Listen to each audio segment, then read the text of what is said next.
guys, this is Grace Tolman. Welcome to my channel and another process video. This is number 98 entitled Wonderful Class Party. Now it has been a while since I've done voiceover and I've done a process video, so if I sound a little bit out of my game, I apologize for that, and I'm gonna try not to do a lot of ums and try to be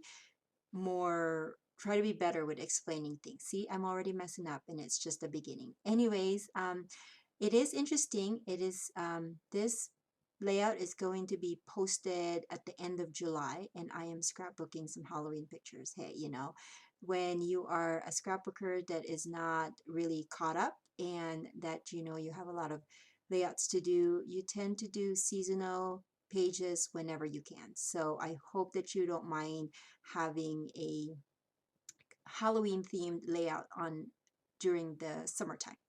So I am playing with some new to me papers. Most of these papers are actually My Mind's Eye, and I grabbed a bunch of them when I went to Scrapbook Expo in May, and I just wanted to use up some new to me products because I feel like I buy so much stuff and then I never really get to play with them, and so I want to mix the old and the new. And here I am actually basing this off of a sketch. The sketch is from, let me see, it is from the Scrap Room. The Scrap Room is a kit club, and they offer a sketch every month as a challenge in their blog. And so I played along, me and my challenges, or me and sketch challenges. That's like the bane of my existence because I love them. And so I'm just working on some items here now. I don't have a lot of Halloween themed papers, and I've decided maybe about a couple of years ago that I don't really need to invest in a lot of themed type items, except would be maybe holiday and maybe Valentine's, because you can use the hearts and all that stuff in kind of a love theme. It doesn't have to be Valentine's. So I don't have a lot of Halloween papers, but I did find a couple in my scrap stash, and then I kind of rummaged through my items and I found some die cuts that I have saved that have Halloween theme. So I'm pulling that out with this page. And then that paper, the gray or beige paper, has a very subtle skull design on it, and so that's going to be my base. But then most of the items are just kind of based off of the color schemes in the picture, which is my son was wearing, this is kind of his Star Wars costume in 2011. I can't remember if it was like a Sith Lord or something like that, but he had a red turtleneck and then his little jacket with a hood on, and so I am pulling out some blacks and some reds to complement that, and then I'm also adding, of course, oranges because of Halloween. And so initially I wanted to use kind of the black chevron paper, but it just, the four colors or four different designs of pattern paper didn't work out for my circles, I mean, and so I just decided I'm going to use the orange and the red and also the gold. I love the gold because it just kind of has this um what's the word I'm looking for, kind of that shiny effect without being in your face shiny. So I like that. And then that wonderful piece that's going to be part of my title, that is actually cut from a die cut, a steel die cut from Echo Park. I bought it at the beginning of June and I love it. There's 3 words in the pack. It was wonderful, blessing, and ooh, what was the other one? Dream. And so I have just been using some of my scraps and just cutting away. And that particular one that I'm adding in this page is actually cut from a silver shiny paper. So I thought that that was a really good way to kind of dress up the title, is to have something shiny on it. And I am going to be making another long title. I'm in the long title kind of feel right now. And these are the die cuts that I was telling you about that I've saved. Oh my goodness, this die cuts, I don't know, it's been like over 5 years, I want to say, maybe even more. And I've totally forgotten that I have them, and I pulled them out. And I'm so grateful that I pulled them out because it makes me feel good to use up the really, really old items in my stash, but at the same time mix them with new items.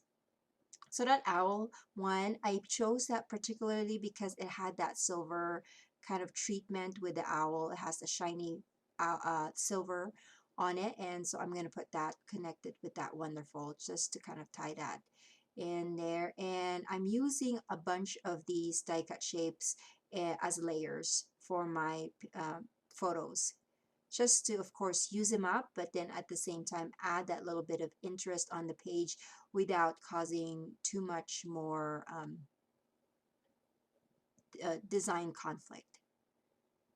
And then another thing I forgot to say was that I added two types of vellum. The sketch called for these kind of banner-like strips in the center of the layout, but I didn't really, well, initially I didn't want to cover up the skull because that's like the only Halloween thing on my paper, but you know, I'm going to end up covering it anyways because of all the stuff that I've been layering on the page. But because I didn't want to add any more, or I didn't want to cover it up too much, I used vellum instead of paper for that part of the sketch. And in here, I'm just adding up the rest of my titles. I'm putting them in kind of freezer paper so I can move them around and see exactly where I want it before I commit to it.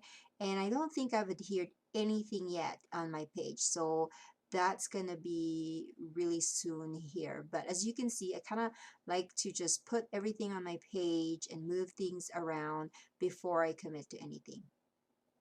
And I had to kind of doctor some of the letters because I was running out. I think I didn't have any more T's, and so I had to put like an L and then another thing to make a T, and then I didn't have any more A's, and so I cut out a Q or something like that. So I'm okay with that. I'm not too particular with how, you know, what look my letters are. As long as it's readable, I'm fine with that.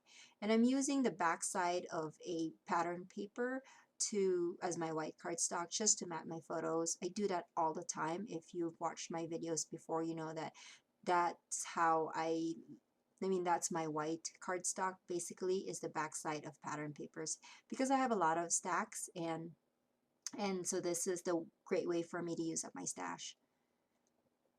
Some of the, you know, pictures has it could go without having to be matted, but for the most part I love my pages matted. Just, I mean, my photos matted rather, because it just seems like it makes it stand out against all of the layering that I do.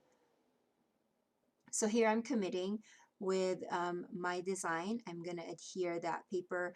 The diagonal blue, that's going to be my, basically my foundation. I've cut the inside of that so I can save it for another page. I kind of like to do that, especially if I love the paper.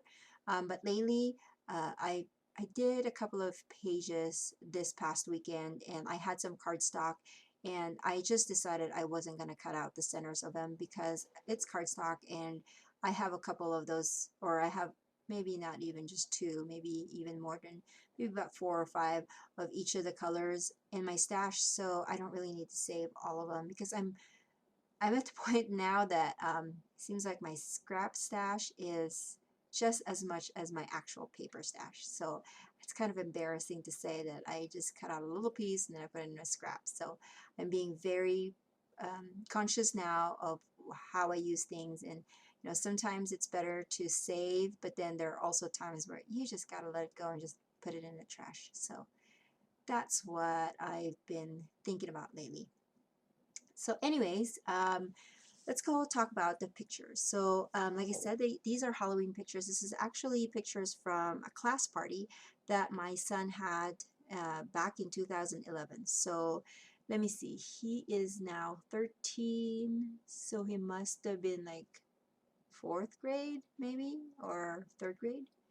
Yeah, it's been a while, so I can't really remember, but it was when he was still in elementary, and it was still cool to have your mom come and visit you in your classroom. So that's what I did, and I just photographed him playing some of the games, eating the snacks or the treats that they had, and just taking a picture of him in his costume. And so I relish these moments because now that he's a full-fledged teenager, it just seems like it is just so much harder to have him even take a picture with his mama. Can you believe that? I have to beg him so that he could take a picture with me. And so I'm just relishing being able to scrapbook these moments that I was still cool in his eyes. So now I'm just putting all the title back where I wanted it. I am gonna handwrite my journaling on the top left of the page. And then that wonderful, so the fun thing about this specific die cut is you can kind of bend it, and it would still look really nice. So I kind of bend it to have a little bit of an arch, and then I just put little dots of adhesive on the very tail or very bottom edges of that uh, specific word, and then adhered it actually on top of that chipboard that spelled the word class. I don't know how it's gonna fare once, you know, it's been a while in my album, but I figured it's in a sheet protector, so if it does fall off because it only had a little bit of adhesive used on it, that I'm okay with that, and I can always adhere it back to where I wanted it. So I'm just adhering some of the die cut pieces with some fun foam. I like to do this so that some of them are raised. Oh, that 2011 one, it just so happened that this die cut shape, I believe the little die cut shapes that I have was from Authentique, and it just happened to be that this specific line came out in 2011. So it was a perfect timing for me to bust that out. I didn't even remember that it that it had that date, but it was the perfect embellishment for this page because this was 2011 pictures. So that just shows you that sometimes it is okay to hold on to things, because then you will find the perfect thing to put it on, or it will be the other way around where you don't have to be too caught up, and then when you eventually want to scrapbook a page or a specific event, that you will have just the right embellishments already within your reach. So that is my little takeaway from this page. So that is my page. What else am I doing here? Oh, so I had some tags, a couple of tags. Well, there's one pre-made tag that I added, but then there's this other one on the bottom right that I kind of made into a tag, and I wanted to finish that off with just some orange buttons and some twine. I think I am going to be adding some splatters. As you can see, I just created some lines for the journaling. That's because initially I thought that I had blogged about the specific event, so I can go back to my blog and kind of see what I've written when this memory was still fresh in my mind. Unfortunately, I guess I didn't blog about it, so I just based the journaling off of what I remember in these pictures. Name specifically is that my son's costume, part of it is his snow boots, because it was red and black, and during this time when the party was going on that day, it wasn't snowing, and so he had me carry the boots to school when the party was going on so he can change his shoes. And so that's what I remember specifically, and that's what I wrote. Thank you so much for watching, and I hope you like it, and I will see you when I see you. Bye, guys.